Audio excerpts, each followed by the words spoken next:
से मिले अइहा कि जवना में तू डोली में जइहा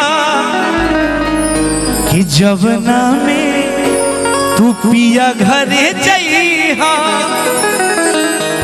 देखिए हमने अमृत भैया की तरफ से पुरस्कार बार बार प्रणाम भैया।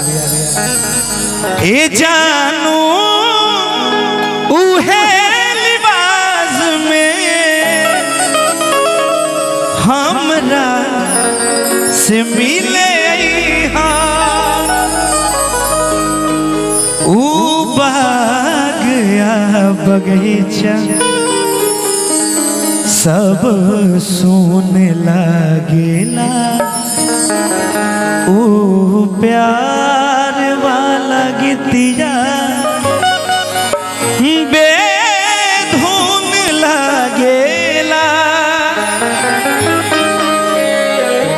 ओ बाग या बगीचा सब सुन लागेला ओ प्यार वाला गीतिया बेधुन लागेला बेधुन लागेला कि जवना में तू पिया घरे जइहा कि जवना में तू डोली में जइहा। ए जानू उहे लिबास में हमरा से मिले अइहा तू।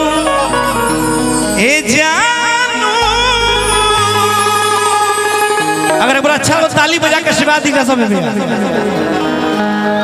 काशी की जेकरा प्यार भइल होई कि परदेसी पियावा तुहार प्रीत सतावेला कि फागुनी में अरिया मार जान है कि अइला न तू तहर चिट्ठी बजाइल कि अइला न तू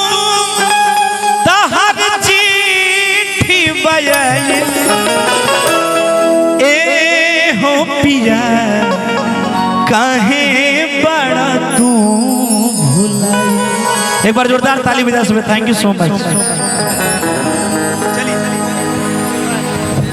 बहुत बहुत धन्यवाद। एक बार अमित उपाध्याय जी के लिए जोरदार सा ताली होनी